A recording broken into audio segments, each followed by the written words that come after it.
Y el título de la enseñanza que Dios me dio para el año 2023, lo pueden leer en sus pantallas, es este: antorchas sin detenerse.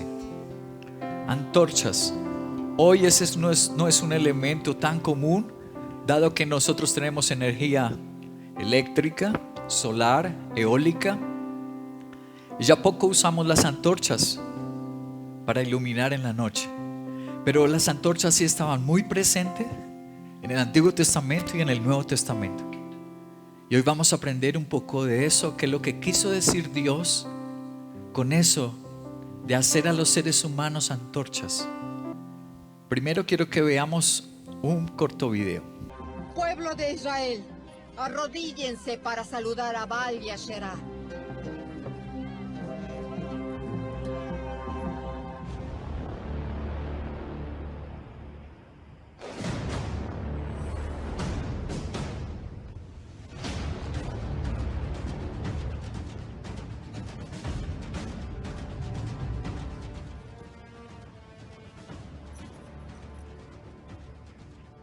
Tan cierto como que vive el Señor Dios de Israel, delante de cuya faz estoy, no habrá lluvia en los próximos años hasta que yo diga mi palabra.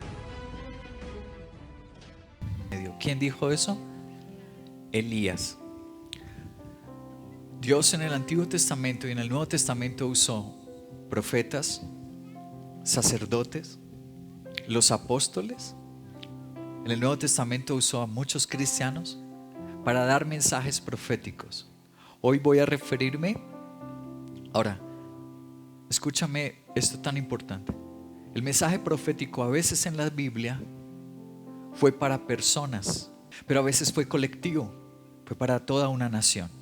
Pero a veces hubo profecías de manera personal. Por ejemplo, leemos en Primera de Samuel una profecía a un niño llamado David, hijo de Isaí. Y le dijo Dios que sería rey, y lo que Dios le dijo se cumplió. Hay mensajes que son para un corto tiempo y hay mensajes que son para largo tiempo. Abraham le dijo: en un año tendrás un hijo, en el Génesis, desde su capítulo 9. Y así sucedió. Dios hizo un milagro en la matriz de Sara. Pero en el Nuevo Testamento vemos en Hechos de los Apóstoles que fue profetizado un tiempo de hambre en Jerusalén. Y así pasó.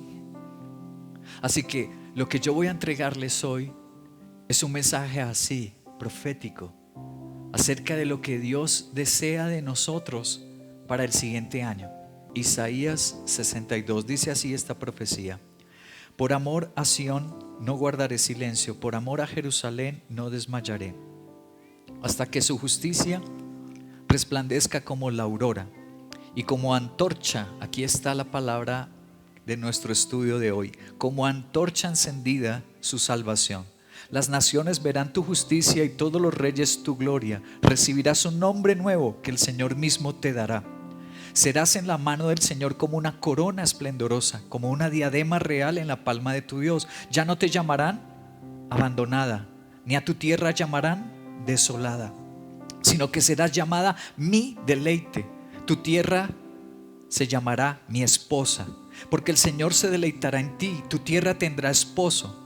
Como un joven que se casa con una doncella, así el que te edifica se casará contigo. Como un novio que se regocija con su novia, así tu Dios se regocijará por ti.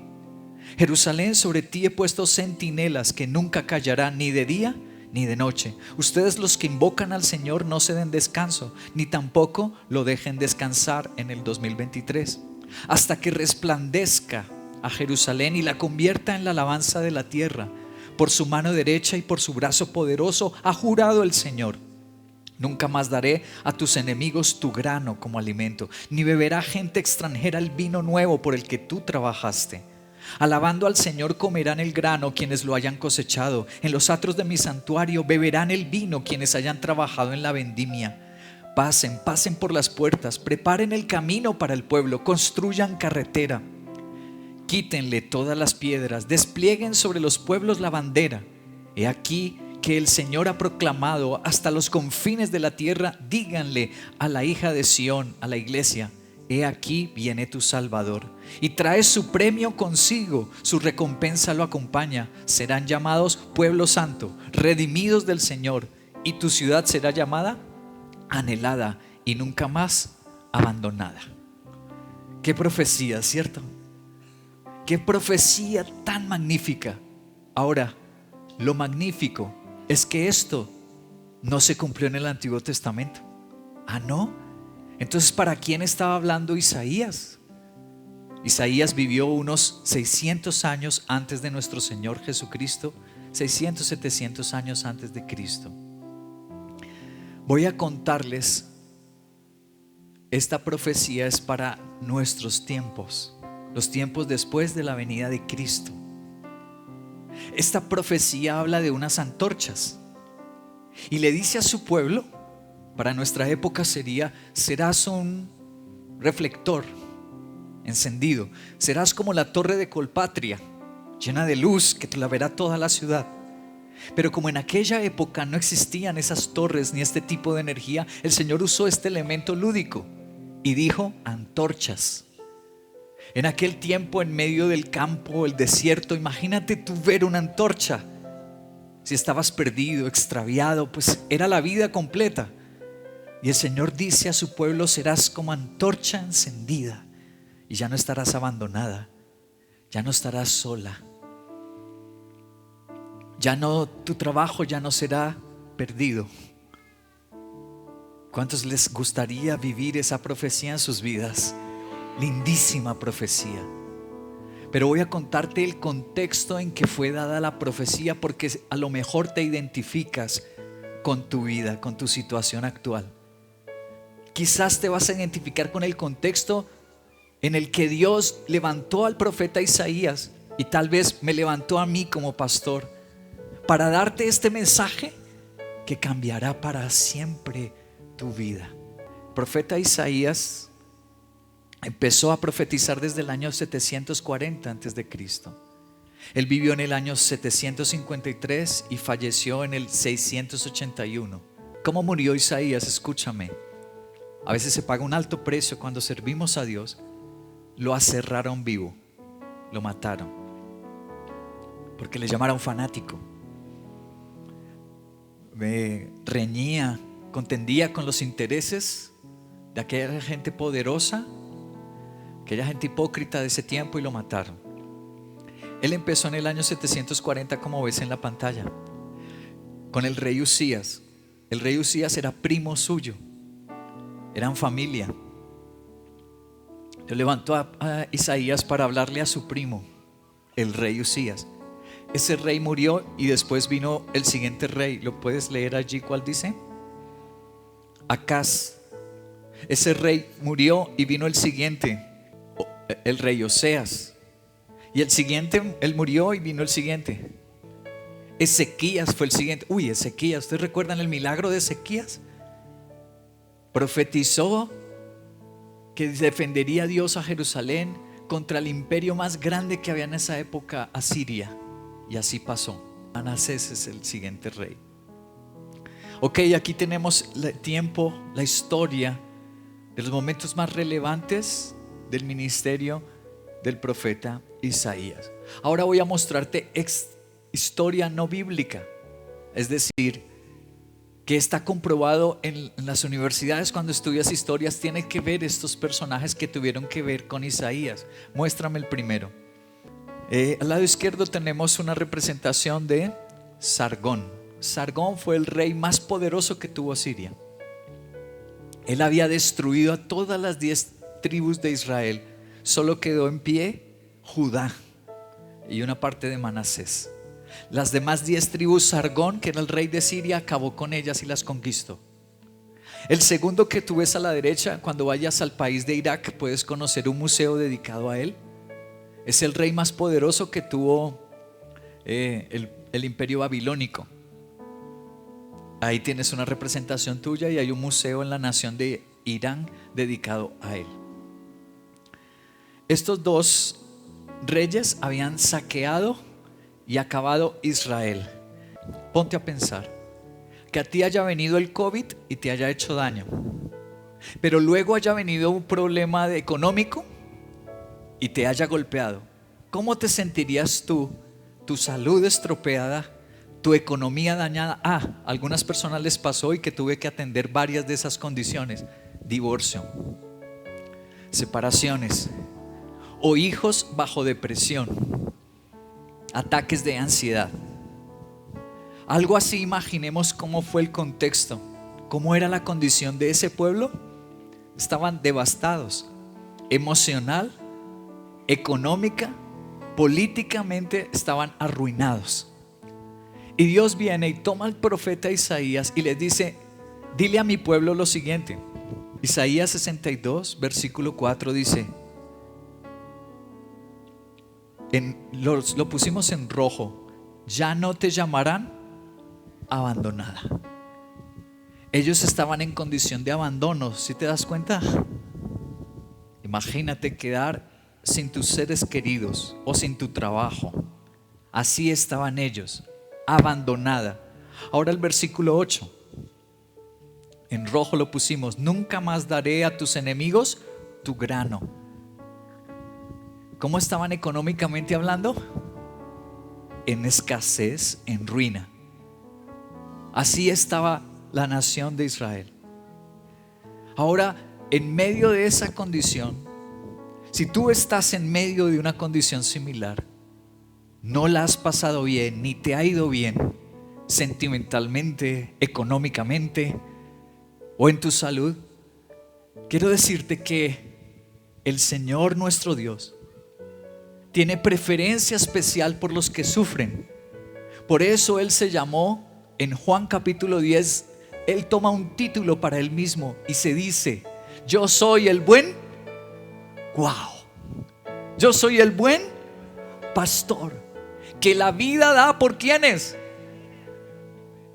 En medio de tu situación más terrible, es el momento oportuno de conocer a Dios, al que murió por ti y por mí, Jesús de Nazaret. Es el momento oportuno. Esto no está solo en el Antiguo Testamento. Permíteme leerte el Nuevo Testamento. Lucas, en su capítulo 10. Antes de leer Lucas, te voy a mostrar uno de los lugares que conocí en este viaje al país de Israel. Estamos en el lugar preciso que la Biblia dice: Jesucristo nuestro Señor descendía de Jericó, en mi parte trasera, hacia Jerusalén, a mi parte delantera. Y dice la Biblia que cuando iba camino de Jericó a Jerusalén, un hombre cayó en manos de ladrones y que le despojaron de todo, quitaron todas sus pertenencias, pero además lo golpearon y lo dejaron medio muerto. Entonces un sacerdote no hizo nada, un levita tampoco, hasta que se halló con un samaritano. Y si recuerdan, los samaritanos no se hablaban con los judíos. Es un acto extraordinario de la gracia. Y nosotros somos aquellas personas que nuestro Señor encuentra en el camino de la vida, golpeados, estropeados. Y dice la Biblia que con vino y con aceite, símbolo de la palabra de Dios, del Espíritu Santo, lo curó, lo restauró, pero además paga en un hostal, paga en una posada para que lo atiendan hasta que esté totalmente restaurado. Es emocionante ver el momento y el lugar justo de la enseñanza de nuestro Salvador. Mil gracias a Jesús, y lo adoramos por recogernos, restaurarnos y preparar una iglesia, una posada donde restaurar completamente nuestras vidas. Amén. Justo atrás mío queda Jericó. Al siguiente, al lado opuesto, queda Jerusalén. Aproximadamente unos 20 kilómetros de distancia entre uno y otro. ¿Y observaron cómo era el camino? ¿Qué había? Muy bien, no habían árboles. Era todo desértico. El Señor, en su parábola de un hombre que cayó en manos de ladrones, habló de ese camino.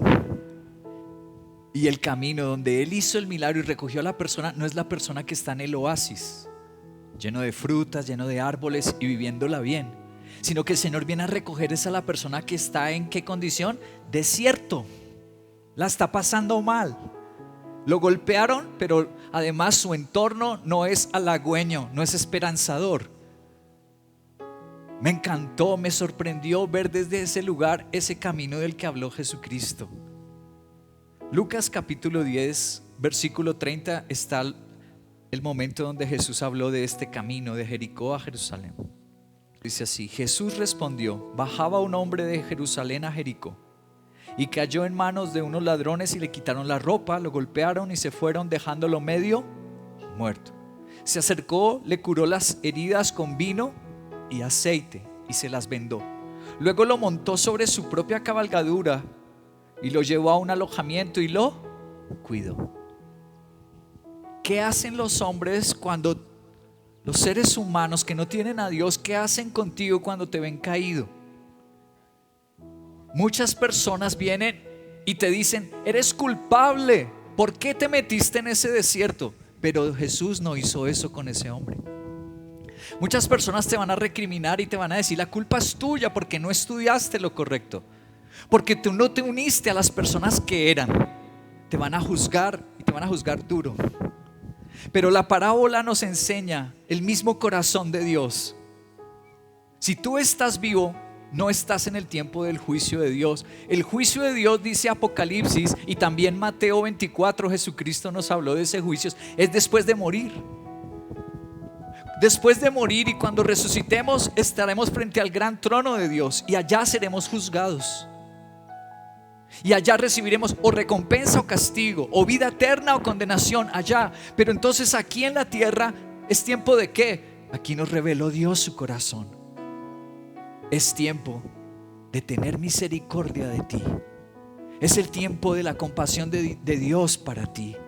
Hayamos hecho lo malo y por eso caímos y por eso estamos en un desierto. Jesús no te va a venir al oído a decirte: mira lo malo, disciplina para ti. No. Dice la Biblia que al hombre no le recriminó nada, no lo confrontó por sus errores, sencillamente lo alzó, lo curó y lo restauró. Mientras tengamos vida, se cumple lo que escribió Salomón en el libro de Eclesiastés. ¿Qué dijo Salomón? Mejor es perro vivo que león muerto, porque los que estamos vivos aún tenemos esperanza. En cambio los muertos ya nada pueden resolver. Si tú estás vivo y estás en un desierto y la pasaste muy mal como estaba la nación de Israel, el 2023 puede ser el año de caer en los brazos de Jesús y permitir que Él te restaure. En esa condición nuestro Señor da una promesa y una sola promesa: te convertiré en antorcha. Yo sé que no es lo que muchos quisieran oír. Muchos quisiéramos oír: te convertiré en... El que está enfermo quisiera oír en una persona sana. El que está sin dinero quisiera oír: te convertiré en alguien próspero. El que está sin un ser querido y con su corazón roto y se siente solo quisiera oír: te haré una persona amada y acompañada en esta tierra. Pero nuestro Señor no dice nada de eso, ni prosperidad, ni salud, ni riqueza, ni compañía. Dice solamente una cosa: te convertiré en... ¿Qué hago yo con ser antorcha? Te voy a explicar las consecuencias de esa promesa. ¿Qué contiene la promesa? Cuando tú vas a una clase de biología y te enseñan acerca de los, por ejemplo, de los huevos o de los que les gustan las legumbres, y te enseñan las propiedades: esto tiene hierro, esto tiene fósforo, esto tiene calcio, y mira lo que hace en tu cuerpo el fósforo, mira lo que pasa en ti con el calcio. Tú dices: wow, te saben diferente las espinacas, ¿cierto? Wow, qué rico, porque voy a estar saludable, mis ojos van a estar mejor. Ahora yo quiero explicarte qué pasa si tú te vuelves una antorcha de Dios. ¿Qué pasa? Versículo 1, vuelvo a la profecía de Isaías 62, verso 1, dice así. En la parte final dice: hasta que tu justicia resplandezca como la aurora y como antorcha encendida. Lo primero que tiene la promesa es reivindicación. No se puede encender lo que ya está encendido. ¿Qué se enciende? Lo que está apagado. Así que lo primero que contiene la promesa de antorcha es que tú ya dejas de estar en tu condición actual y eres reivindicado. ¿Qué más contiene la promesa? Versículo 3. En el versículo 3 dice así: serás en la mano del Señor una corona esplendorosa, como una diadema real en la palma de tu Dios. Las diademas reales o coronas reales, ¿en quién se usaba? ¿Príncipes o reyes? ¿Cierto? Tú no ponías a un sirviente eso. No se le ponía a un esclavo o a un trabajador de la plebe, del común. No se le pone eso. Se le pone solo a lo que Dios dice por ser antorcha: posición. ¿Cómo así posición? Sí. Recuerden lo que dijo el Señor Jesucristo: ya no estarás de último, ya no estarás abajo, sino te pondrá el Señor por cabeza y no serás más la cola. Versículo 4: ya no te llamarán abandonada, ni a tu tierra llamarán desolada. Serás llamada a mí deleite. Tu tierra se llamará mi esposa, porque el Señor se deleitará en ti.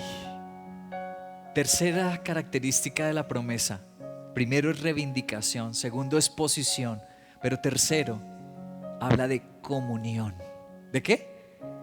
Recuerda esto, mira lo que yo vi en Jerusalén, lo que vimos con mi esposa en Jerusalén. El primer día que llegamos a Jerusalén era el Shabbat, era el día viernes. 6 de la tarde empieza el Shabbat, la celebración de los judíos de cada semana. Nosotros llegamos y estábamos cansados en esa desorientación. Tomamos algún alimento rápido en el hotel y nos fuimos para el muro, para la ciudad antigua y para el muro donde estaban orando todos los judíos. Entonces es emocionante para los que creemos en Dios, para los que conocemos la Biblia. Es muy emocionante correr allá a ese muro y saber: quizás Jesús tocó aquí con sus manos. Es muy emocionante. Y cuando llegamos, mucha religión, pero no se sentía el Espíritu Santo. Mucho ritual. Los judíos están orando de esa manera muy común que es en ello, particular que lo hacen ellos con ese movimiento de su dorso, pero no estaban concentrados ni deleitándose. Estaban pendientes de la persona que estaba al lado, atrás de ellos. El Señor dice en esta profecía que se acaba la religión y ahora empieza la relación. Habían muchachos con sus padres, pero algunos de ellos estaban preocupados por fumarse un cigarrillo. Yo quedé asombrado y dije: estas personas, ¿por qué vienen aquí a orar si están pendientes de los demás, del cigarrillo, de otras cosas? ¿Qué hacen acá? Pues yo sí me olvidé de todo el mundo. Además, como no hablaban mi lengua, ellos hablan en el hebreo. Entonces yo me pegué a ese muro y empecé a llorar y a decirle al Señor ese canto lindo que dice: quiero describir una fracción de ese gran amor que me cambió. Nunca me ha fallado, a pesar de que el camino desprecié más de una vez. Pero ¿qué pasaría si me acerco a Él? Todo cambiaría si lo hago mi Rey, porque Él es Jesús, antónimo de mí. Que ya no viva yo, que Cristo viva en mí. Su voluntad es tener mi corazón, el suyo pudo dar solo por amor, porque Él es Jesús, el antónimo de mí. Que ya no viva yo, que Cristo viva en mí, pues su voluntad es tener mi corazón y el suyo pudo dar solo por amor.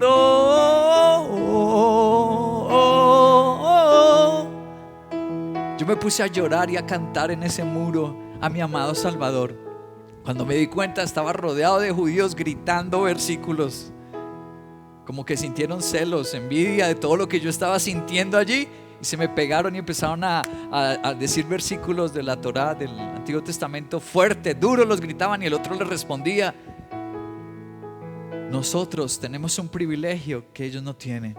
Ellos tienen religión, pero nosotros, cuando entregamos la vida a Cristo, recibimos, nos volvemos el deleite de Dios, llenos del Espíritu Santo. Gracias, Dios mío.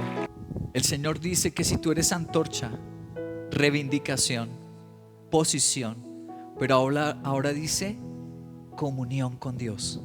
Es una delicia para mí. Mi relación con Dios es una delicia para mí. Para todo el que tiene un encuentro con el Señor verdadero y deja que Él encienda su espíritu, se vuelve una antorcha, ya no es forzado ir a su presencia, ya no es forzado orar, ya no es forzada la iglesia. Donde estés se vuelve una delicia. Como lo dice esta profecía, será un deleite.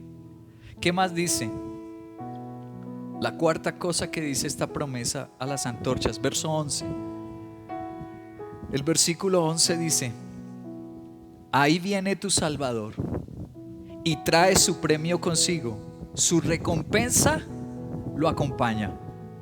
Si yo soy antorcha, dice el Señor ahora que habrá provisión para mí. ¿Recuerdan la enseñanza, los lirios o las flores del campo? Que ellas no trabajan ni guardan en graneros. Ellas sí trabajan, ¿no? Lo aprendimos. Ellas trabajan cantando, las aves trabajan volando, las aves trabajan buscando su alimento, pero las aves no pueden tomar un azadón y sembrar. Ellas trabajan, pero su trabajo no les da el alimento, porque ellas no siembran, ellas no trabajan la tierra. Ellas se dedican a lo que Dios quiso que se dedicaran: cantar, construir nidos, embellecer la tierra. ¿Y quién les da el alimento? ¿Quién hace producir las semillas y los árboles? El Señor dice que si yo soy antorcha, mi espíritu se enciende, Él será mi proveedor. Él me dará las fuerzas, Él me abrirá puertas en mi camino, Él bendecirá mi provisión. Y lo quinto y último que dice esta profecía de Isaías 62 es lo siguiente, versículo 12. Serán llamados pueblo santo, redimidos del Señor. Tú serás llamada ciudad anhelada y nunca más ¿qué? Nunca más abandonada. ¿Qué quieres decir eso con las relaciones? Sí, una de las cosas que se afecta en nosotros antes de tener a Cristo y nuestro espíritu estar encendido son las relaciones con las personas. Yo tenía estropeada mi relación con mis padres antes de conocer a Dios. Yo creo que jamás sería amado por una mujer como soy hoy amado si no tuviera al Señor en mí. El Señor dice: nunca más estarás abandonada. El Señor traerá la persona perfecta a tu lado. El Señor hará que la gente que te rodee sea gente de bendición y te amen de verdad. Es la quinta característica de esa promesa antorcha. A las antorchas se les ama genuinamente. ¿No les encanta la promesa de ser antorcha? Dale una alabanza a Dios. Gracias, Señor. Gracias, Padre, por esta promesa tan bonita. Te repito, no son varias promesas esto que te he leído. Es una sola promesa que trae todos esos efectos. La única promesa de Isaías 62 es ser antorchas. Esta promesa te la quiero leer en otros 2 capítulos. Isaías 58:8. Si así procedes, si obedeces a Dios, tu luz despuntará como la aurora y al instante llegará tu sanidad. Por brillar, mira, como antorcha me llega sanidad y tu justicia te abrirá el camino. Por brillar con la luz del Señor viene sanidad y se abre un camino para uno, un propósito en la vida, su destino. Todo por brillar O en otro capítulo, el 60, capítulo 60, verso 1 al 3, dice: levántate y resplandece, que ha llegado tu luz. La gloria del Señor brilla sobre ti. Mira, las tinieblas cubren la tierra, una densa oscuridad se cierne sobre los pueblos, pero la aurora del Señor brillará sobre ti. Sobre ti se manifestará su gloria, y las naciones serán guiadas por tu luz, y los reyes por tu amanecer esplendoroso. Yo puedo convertirme en guía de reyes, ser una persona sabia, y todo dependió de brillar con la luz del Señor, de ser una antorcha. Esta es una constante en las Escrituras. Cuando se enciende nuestro espíritu, cuando estamos buscando primero el reino de Dios y su justicia, las demás cosas vendrán por. Es lo que Dios insiste al decirnos en el 2023. Solo preocúpate por encenderte y mantenerte, los que ya hemos sido encendidos, como antorchas. Quiero citar a un teólogo, John MacArthur, el padre, que ya falleció. Ahí tienen una fotografía de John MacArthur, padre. Yo sé que todos ves prédicas del hijo, que Cornerstone Church es la iglesia, que fue la iglesia que se mantuvo abierta en Estados Unidos, desafió la ley del presidente y él mantuvo los cultos. Es una iglesia de miles de personas. Ese es el hijo, John MacArthur. Pero el padre hizo toda una Biblia con comentarios teológicos que se llama la Biblia de Estudio MacArthur.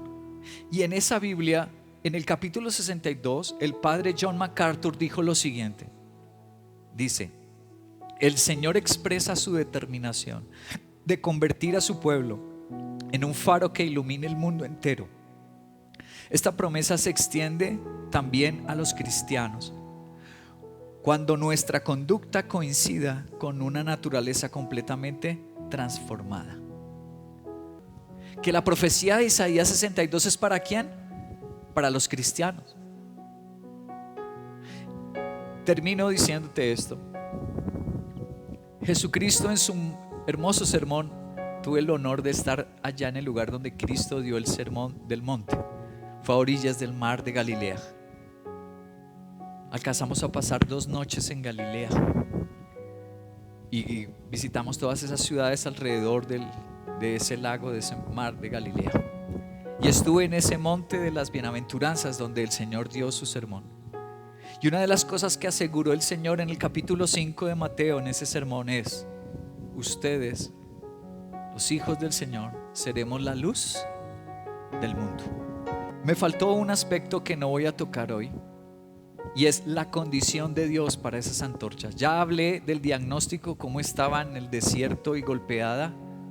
Ya hablé de las bellezas y hermosuras de esa promesa, pero me falta hablar de una cosa: la condición de Dios. Cada promesa de Dios tiene condiciones. ¿Cuál es la condición de Isaías 62? Esto lo voy a tratar en el próximo culto.